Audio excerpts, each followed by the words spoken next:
Bismillahirrahmanirrahim. Assalamualaikum warahmatullahi wabarakatuh. Alhamdulillah, alhamdulillah, alhamdulillahirabbil alamin. Segala puji bagi Allah yang telah mempertemukan kita pada kesempatan kali ini. Nah, pada kesempatan yang berbahagia ini kami akan membahas tentang psikologi. Psikologi berasal dari kata Yunani yaitu psikis, yang artinya jiwa, dan logos yang berarti ilmu pengetahuan. Jadi menurut arti kata etimologi, psikologi artinya ilmu yang mempelajari tentang jiwa, baik mengenai macam-macam gejalanya, prosesnya maupun latar belakangnya. Dengan singkat disebut ilmu jiwa.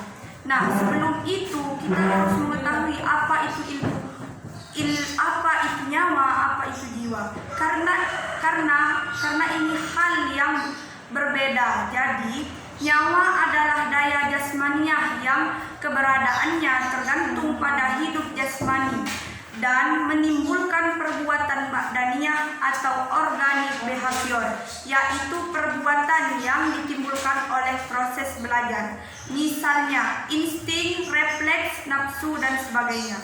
Nah, jadi jasmani mati, maka mati pula lah nyawanya. Sedangkan jiwa adalah daya hidup rohaniah yang bersifat abstrak, yang menjadi penggerak dan pengatur bagi sekalian perbuatan pribadi. Baiklah, kita kembali ke ilmu jiwa.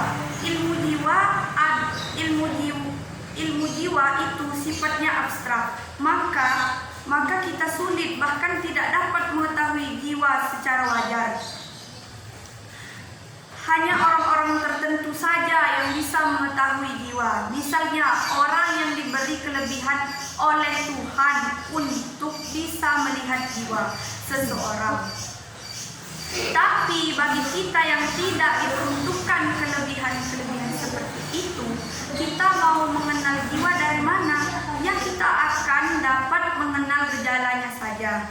Misal, manusia dapat mengetahui jika seorang hanya dengan tingkah lakunya.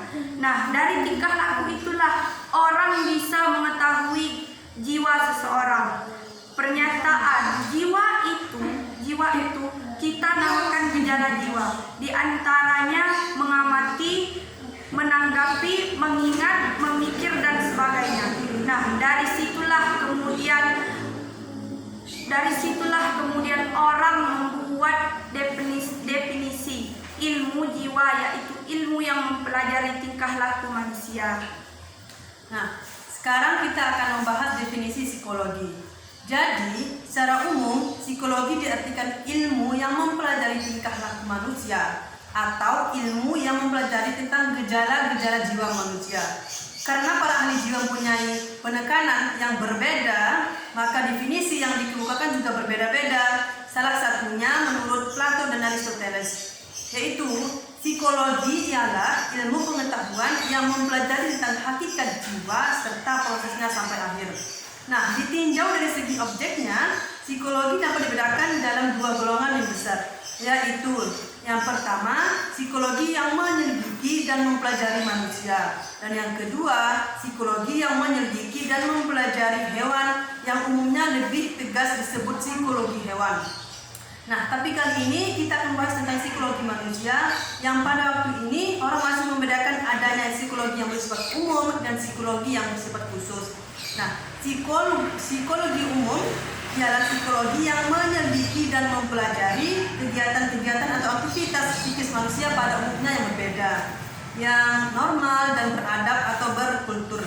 Sedangkan psikologi khusus ialah psikologi yang menyelidiki dan mempelajari segi-segi kekhususan dari aktivitas psikis manusia. Nah, psikologis khusus ini sendiri ada bermacam-macam, antara lain yang pertama, psikologis perkembangan, yaitu psikologi yang membicarakan perkembangan psikis manusia dari masa bayi sampai tua, yang mencakup psikologi anak, mencakup masa bayi, kemudian psikologi puber dan adolescensi atau psikologi pemuda, kemudian psikologi orang dewasa dan psikologi orang tua. Yang kedua, psikologi sosial, yaitu psikologi yang khusus membicarakan tentang tingkah laku atau aktivitas manusia dalam hubungannya dengan situasi sosial. Kemudian yang ketiga, psikologi pendidikan, yaitu psikologi yang khusus menguraikan kegiatan atau aktivitas manusia dalam hubungannya dengan situasi pendidikan. Misalnya, bagaimana cara menarik perhatian agar pelajaran dapat dengan mudah diterima, bagaimana cara belajar, dan sebagainya. Yang keempat, psikologi kepribadian dan tipologi, yaitu psikologi yang khusus menguraikan tentang struktur pribadi manusia, mengenai tipe-tipe kepribadian manusia. Kemudian yang kelima, psikopatologi, yaitu psikologi yang khusus menguraikan mengenai keadaan psikis yang tidak normal atau abnormal. Yang keenam, psikologi kriminal, yaitu psikologi yang khusus berhubungan dengan soal kejahatan atau kriminalitas. Dan yang ketujuh, psikologi perusahaan, yaitu psikologi yang khusus berhubungan dengan soal-soal perusahaan.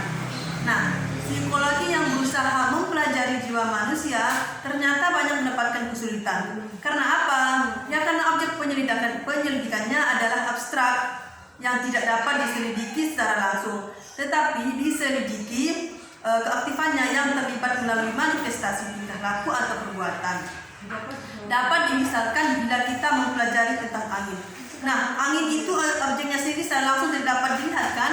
Namun dari keaktifannya, bila ada daun yang bergerak atau debu yang berterbangan, kemudian jilbab kita yang berterbangan atau bergerak, maka angin itu jelas ada. Nah, seperti itu pula lah bila kita mempelajari manusia, yang dimana kita bisa mengetahui jiwa seseorang lewat tingkah lakunya.